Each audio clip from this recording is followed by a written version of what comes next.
Next is Italtile. This one is also doing extremely well. It's a company founded by the Ravazotti family.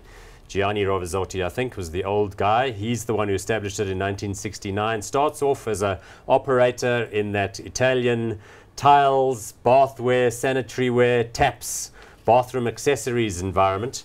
But it's been an extremely successful group. It had a manufacturing and supply division called Ceramic. That's been incorporated into the listed entity. The market cap of this thing is 11.3 billion rand. Fabulous success story. Price earnings ratio 16.7, dividend yield of 1.95%. You've got to hand it to these guys. They've got Italtile, they've got CTM, people will have seen as well, and then another thing called Top T. Top T, that's what it is, yes. And those, again, as you said earlier, your high-end Italian marble chopped by artisans out of the mountain in Carrara or something, and then you've got the sort of lower-end stuff which people can use. And this is much more popular nowadays than carpets and those sorts of things. No, definitely. I think, you know, if you look at it, it's one of the groups that we're looking at that really does manage to straddle all the LSMs. So, I mean, you've got Italtile, which I think they've got the big showroom on Bryanston, William Nicol, yeah. And they, I mean, that's really, I think they don't have many stores. I think there's only about 8 stores like that. But that, like you say, high-end imported taps, I mean, that, you know, you're going to struggle a little bit again because you're importing, and I mean, the sourcing is very important there. But bit of rand sensitivity. Yeah, bit of rand sensitivity there. Again, you know, then you've got CTM, which is Carlo Tito Mario. Carlo Tito Mario, exactly. And that's where the bulk of the business sits. I mean, that's where the huge footprint of stores is. I mean, they've marketed, obviously, the brand, as you mentioned. Everyone will remember those adverts. They've marketed it extensively, and it's doing well. And obviously, Top T, you know, really focusing on the lower LSMs, you know, sort of slightly more rural, not as, you know, peri-urban locations. Exactly, not in urban areas. So I think overall, I mean, obviously, like you mentioned, a family-run business, which it is. The only issue that I have with it is a very tightly held stock.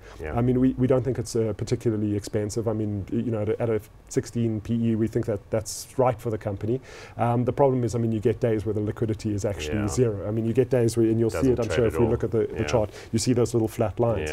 Still, a good broker, if you prepared, and I think you should, if you're buying this company, be looking at a 3 to 5 year view. I mean, a good broker should be able to get you lines of stock on the company. Because the deal there is that you could probably wade in and buy them at like 5% higher than the preceding traded price if you're in too much of a rush, which is a mistake. The better thing to do is to wait for days when there is adequate liquidity, maybe after results, or when there's a bit of news related to the company, or when there's an institutional buyer exiting or coming in. As far as the family control is concerned, old man Gianni's son regrettably, tragically died in a car crash, not an airplane crash some years ago. So then they had a sort of a leadership vacuum for a while. He stepped in, the founder, for a while, but now they've kind of taken the next step. He's back in a non-executive role, and the CEO, I think it's Nick Booth, has taken now the helm. Hey, Nick, I must be having a problem with names. I think he also has stepped down, but we'll have to check that. I mean, but looking at, if you look at the depth of the management at CTM, I mean, if you look at, you know, especially like their sourcing and support division, I mean, they've got guys there that have been running the business for 30 years. They've got long-term contracts for sourcing, and long-term, not contracts, relationships at least. I mean, I think the depth of management, while it is a family-run business, I mean, you know, guys will always give you grief. Oh, it's family-run, so, you know, the succession planning isn't right. Perhaps the dividend policies aren't going to be correct. But for me, I think, you know, the family is going to look after its own interests. I think it's also maybe that family legacy that's given that property underpin as well.